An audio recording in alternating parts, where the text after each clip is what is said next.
Ano ngayon ang secret to a lasting marriage? Ang totoo nga po mga kaibigan, hindi na po yan sikreto dahil matagal na po yung ipinahayag ng banal na kasulatan.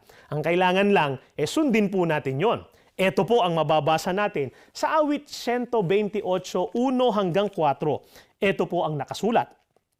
Mapalad ang bawat tao na kay Yahweh ay may takot. Ang maalab na adhikay sumunod sa kanyang utos. Hindi siya magkukulang sa anumang kailangan.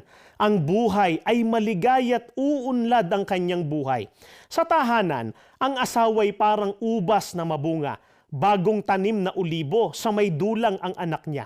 Ang sinuman kung si Yahweh buong pusong susundin, buhay niya ay uunlad at laging pagpapalain.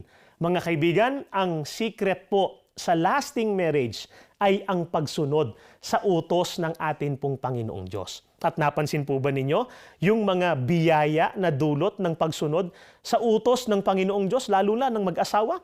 Hindi lang po lasting yung kanilang marriage, kundi kung maaalala po ninyo, ang sabi sa talata, ang buhay po nila ay uunlad at sila po ay pagpapalain. Hindi po ba yan ang gusto po natin, mga kaibigan? Isang lasting, isang happy marriage na may kalakip po na pagpapala sa ating mga anak, sa atin pong buong pamilya o sambahayan.